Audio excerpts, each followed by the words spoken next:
Sonic the Hedgehog Genesis is a Game Boy Advance remake of 1991's Sonic the Hedgehog, released in 2006 to celebrate Sonic's 15-year anniversary. While Nintendo had success re-releasing their marquee Super Nintendo titles like the 16-bit versions of Super Mario Bros. And the Donkey Kong Country series, Sega rarely tapped into their vast 90s library, choosing to make sequels to games like Gunstar Heroes or Altered Beast rather than offer straight-up ports. The notable exception to this rule was Sonic the Hedgehog Genesis, released at the tail end of the GBA's life cycle. Unfortunately, this particular version of the iconic title was met with mostly negative reviews. Play magazine scored the game a 4 out of 10, noting, "There are a few minor twists in the anniversary mode, such as the ability to use the spin dash that was introduced later in the series, but none of it matters when the fundamentals are so thoroughly screwed." GameSpot gave the game a 2.5 out of 10, stating, "Jumpy graphics transform this classic side-scroller into a crushing disappointment." Finally, GameSpy gave the game 1.5 out of 5 stars, proclaiming, "After 15 years, gamers still love Sonic the Hedgehog, at least we do, so to celebrate his 15th anniversary with such a lackluster product is upsetting, to say the least." So, is Sonic the Hedgehog Genesis for the Game Boy Advance really that bad? Let's take a look. Upon booting up the cartridge, most seasoned Sonic players should recognize the music sounds off. Just take a listen to the Genesis original compared to the Game Boy Advance.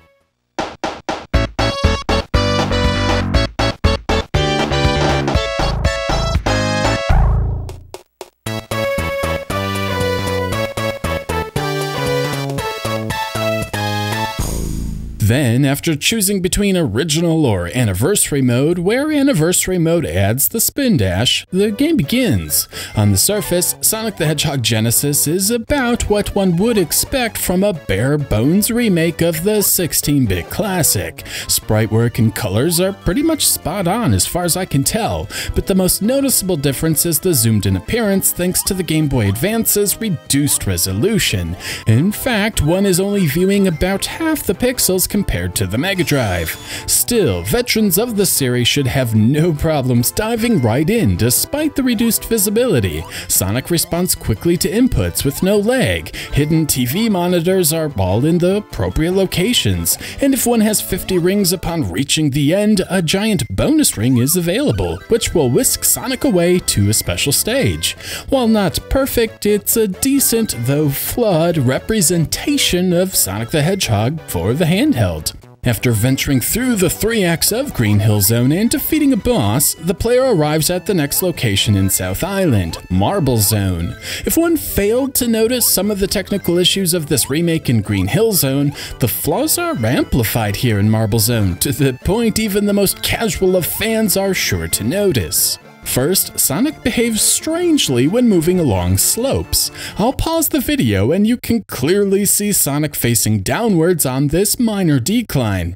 This does not happen in the original game. This tiny little action matters too, as it messes with the jumping, changing the arc, forcing the player into this vertical wall. Thankfully, the momentum is also broken and Sonic is pushed upwards while maintaining momentum, and when he finally reaches the top, he has quite a bit of speed launching him forward. This isn't exclusive to declines either. In Act 2, one can clearly see Sonic hitting a wall, which should halt forward momentum, but as soon as Sonic touches the ground, the running animation is clearly visible, signifying walls are not properly slowing down the character. While these may seem like small little quirks unique to this version, they make the game feel sloppy and inconsistent. The wonky physics on inclines makes jumps like these extra hard, and the inconsistent momentum when it comes to vertical surfaces means a player is never sure what speed Sonic is going to be going when landing.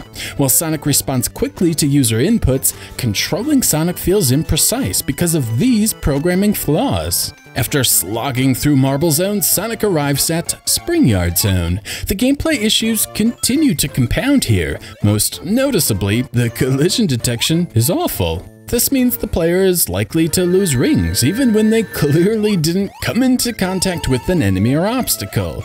Additional momentum issues continue to rear their ugly head as well. In the original game, Sonic would gain speed when moving downward and maintain speed when going through round surfaces. Here in Sonic the Hedgehog Genesis, rounded half-pipe sections scrub speed, making many of the awesome secret areas in Spring Yard Zone completely inaccessible. The pop-up also starts to become obvious, with sprites popping in at the last moment. While veterans will recognize the missing art and trust it to appear, newcomers may misjudge the platforms, thanks again to shoddy programming. For many gamers, Labyrinth Zone will be the breaking point. Despite all of Sonic the Hedgehog Genesis's shortcomings, the two biggest issues with this remake is the screen crunch and the slowdown. To say this game runs poorly would be an understatement. However, when reviewing the footage, it doesn't look too bad. Much like the strange momentum and weird physics, it's hard to put into words just how slow this game is to play. So, to demonstrate just how bad this really is, let me roll some side-by-side footage.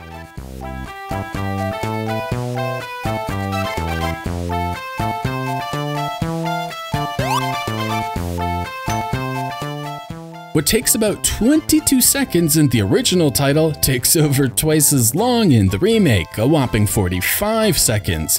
While this is an extreme example for sure, completing stages in this Game Boy Advance version takes anywhere from 50% to 100% longer thanks to the massive amount of slowdown featured in every single act.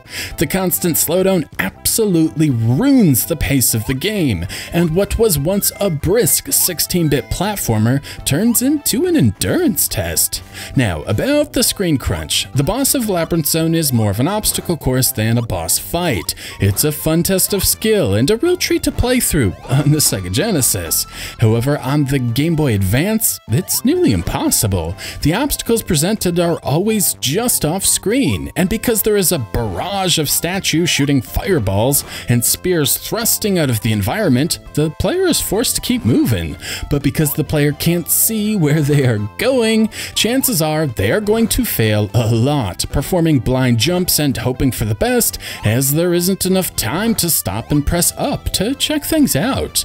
If the developers or Sega actually cared about this product, they would have modified the camera in this section, placing Sonic near the bottom of the screen, giving the player a fair chance to see what's ahead. But of course, they didn't, and I've read and seen more than a few instances where gamers simply gave up at this point. And you know what? I can't say I blame them.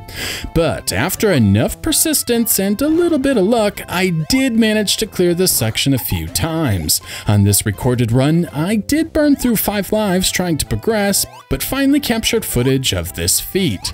Sadly, what's waiting for gamers with a high tolerance for pain is something even worse. Starlight Zone just might be the most pathetic zone in this entire remake, and it isn't the usual suspect of awkwardly placed exploding enemies either. Rather, it's these seesaws. To put it simply, they don't work.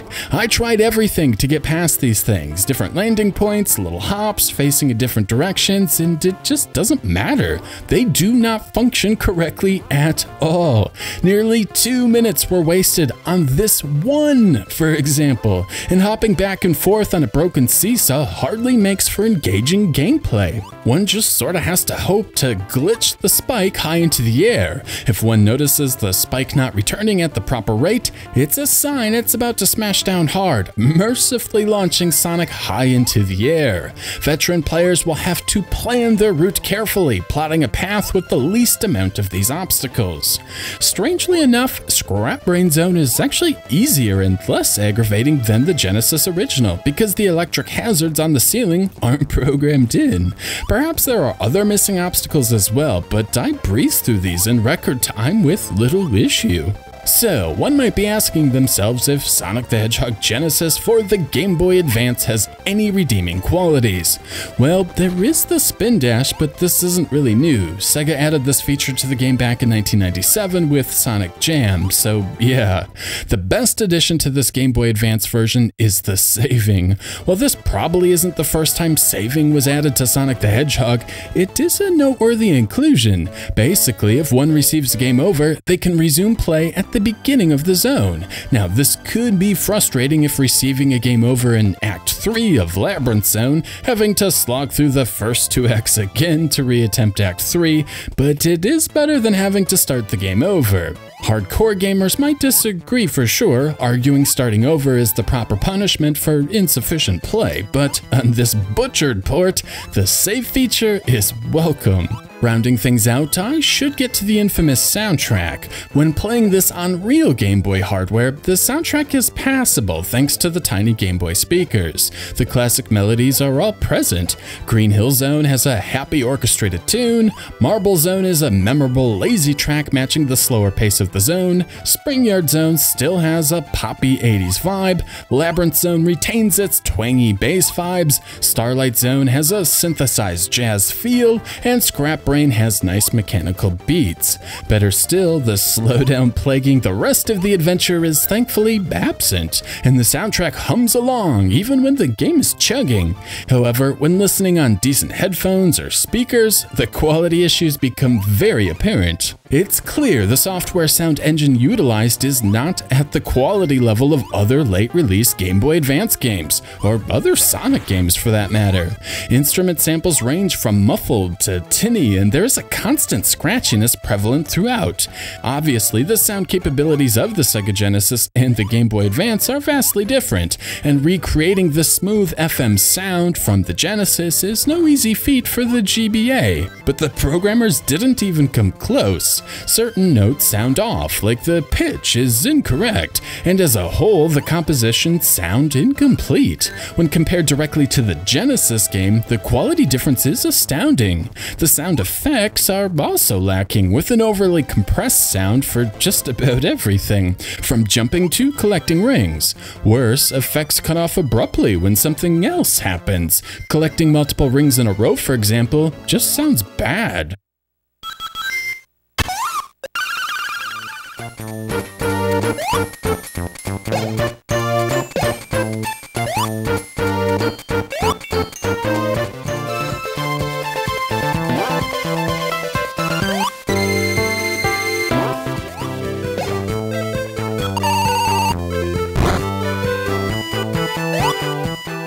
So, with all of that out of the way, we arrive back to the question asked at the beginning of the video. Is Sonic the Hedgehog Genesis for the Game Boy Advance really that bad?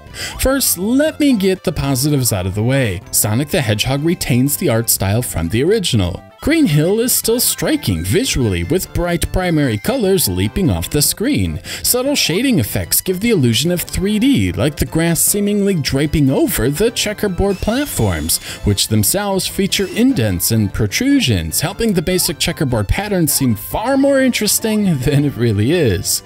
The multiple layers of scrolling in the background, along with the contrasting color of the sky, help the world feel detailed and alive, without cluttering up the screen, making progress confusing. It's a beautiful level and still looks terrific in 2017.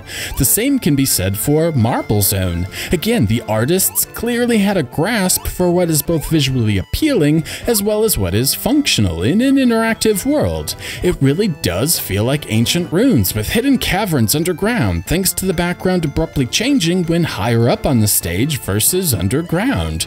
The lava at the bottom of the level gives a sense of danger, the perfect mood to set while exploring. Spring Yard Zone continues this brilliant art direction, with a total shift in colors focusing on shades of red, and the city background with tall buildings matches perfectly with the vertical elements of the zone, giving a sense of height. It is awesome and shows the artists were thoughtful with their art and wanted to make the player feel something. Then there is Labyrinth Zone.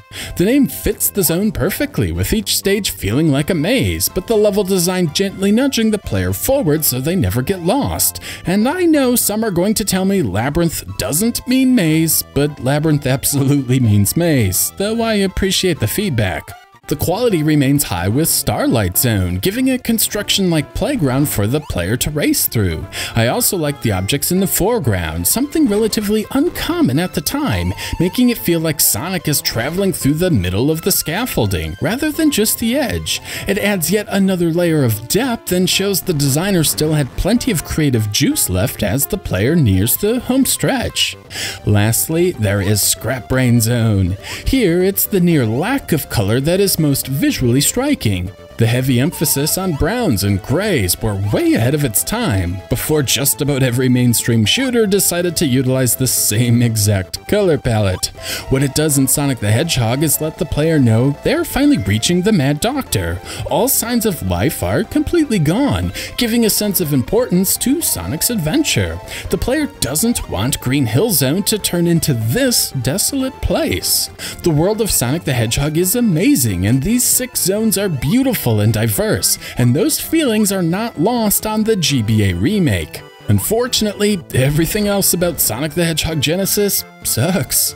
I've tried my best to demonstrate what it's like to play Sonic the Hedgehog Genesis in written and visual form, but even using the magic of editing, I'm afraid I really can't show you how miserable the game is to actually play. A good platformer should have responsive controls matching the levels, offering a cohesive experience where the challenges presented work within the limitations of the moveset and mechanics. Unfortunately, Sonic the Hedgehog Genesis fails completely in this regard. As the momentum isn't programmed correctly, secrets like breakable walls don't function properly. Rather than offering a shortcut for a player who has correctly built up momentum, Sonic doesn't lose momentum when smashing through pieces of the environment, and instead accelerates through, completely eliminating the reward for skillful play. In fact, Sonic behaves oddly whenever he is rolled up into a ball. In the original game, enemies don't affect Sonic's momentum, he simply smashes through them. However, in this version of the game, Sonic will gain a bit of air. While not authentic, there is nothing inherently wrong with this until it comes to the bosses. The gameplay adjustment absolutely wrecks some of the bosses, allowing Sonic to effectively stay above Eggman with each vertical boost. Sonic might also jump a few pixels higher as well, because I was able to beat most of these without using the timing and patterns normally required. Instead, the player can just jump up and hit Eggman at pretty much any time, completely eliminating any semblance of challenge. But perhaps the jump is correct, and it's just the bad collision programming. As demonstrated earlier, the hitbox is off, meaning the player will take damage when they shouldn't. Perhaps it is this hitbox which makes striking Eggman so easy. I can't be sure. On an interesting note, the strange momentum and ball behavior do make the special stages easier. Sonic's jump feels heavier, making navigating the rotating mazes far more responsive. It's so easy, in fact, I collected 5 of the 6 Chaos Emeralds without an issue, with just a touch of screen crunch preventing me from collecting all 6.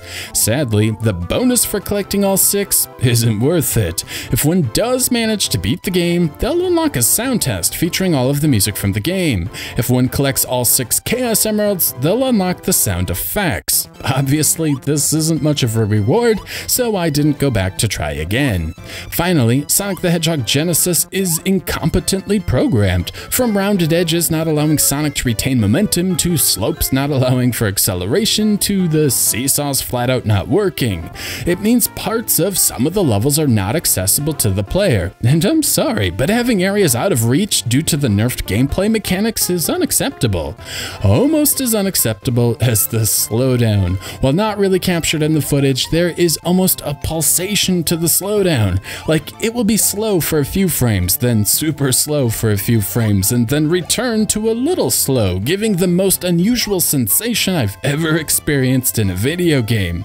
So yeah, Sonic the Hedgehog Genesis is a terrible game and a shameful excuse for a remake or port. The screen crunch is bad, and the programmers did nothing to alter the camera to help alleviate the issue. Instead, Sonic is dead center at all times. It's just plain lazy. The terrible frame rate and subpar music quality is also not necessary. Stealth, of headcanon fame, produced a quick proof of concept showing the GBA was more than capable of recreating the game without the slowdown and graphical issues, as well as music that could sound authentic rather than overly compressed, muffled, scratchy, and compromised. Put simply, Sonic the Hedgehog Genesis is a painful game, one of the worst I've ever played in fact. It's nauseating to play thanks to the wobbly frame rate, the physics don't match the level design, sucking the fun out of the game, the bosses are a cakewalk thanks to the odd collision, obstacles are frustrating due to said collision, and the audio presentation is okay at best and substandard by any objective measure. Most depressing, of course, Sega actually released this game to the public. It is a sorry way to celebrate the 15th anniversary of Sonic the Hedgehog, but worse, a slap in the face to the fans who made this series popular in the first place.